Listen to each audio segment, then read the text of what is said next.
U okružnom tužilaštvu danas su saslušani Lazar Čavarkapa i Vladimir Ćodo, osumnjičeni za ubistvo 17-godišnje Sofije Vukadin u Palama.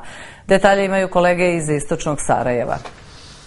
Lazar Čavarkapa osumnjičen je za teško ubistvo, a Vladimir Ćodo da je pomagao Čavarkapi u ubistvu, kao i za posjedovanje, proizvodnju i stavljanje u promet oružja, municije i eksplozivnih materija. Policija kod Ćode pronašla jednu poluautomatsku i dvije M48 puške i veću količinu municije.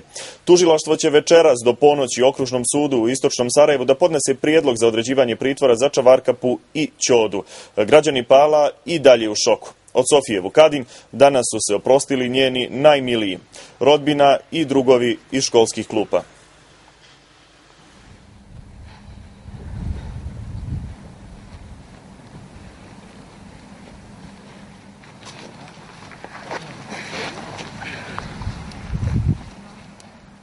Velika tragedija za čitave Pale.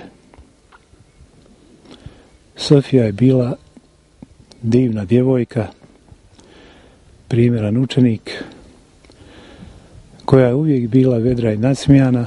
I građani Pala i dalje u šoku. Strašno, ne znam šta drugo da kažem, užas, ja ne znam šta se dešava. Strašno je ovo što se dešava. Pazite, djevojka je ubijena od 17 godina, ne zna niko iz čega, šta je razlog, čemu je ona bila kriva. U MUP-u Srpske kažu da policija preduzima sve mjere da bi građani Pala bili bezbjedni. Policija je uhapsila osumnjičene za ubistvo 17-godišnje Sofije Vukadin. Međutim, MUP nije jedini koji bi trebalo da brine o bezbjednosti stanovnika Pala. Koliko sam informisan od načelnika Vasiljevića, na tom području tamo ima dosta problema oko nesaradnje sa lokalnom zajednicom u pogledu zatvaranja lokala, ograničavanja radnog vremena ugostiteljskih objekata.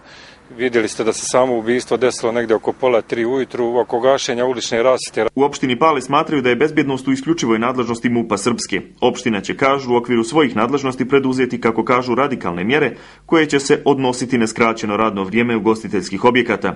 Građani Pala, nezadovoljni za sutra, najavljuju protest protiv nasilja u Palama. Iz istočnog Sarajeva za Srpsku danas toliko. Bio Aleksandar Crkvenjaš iz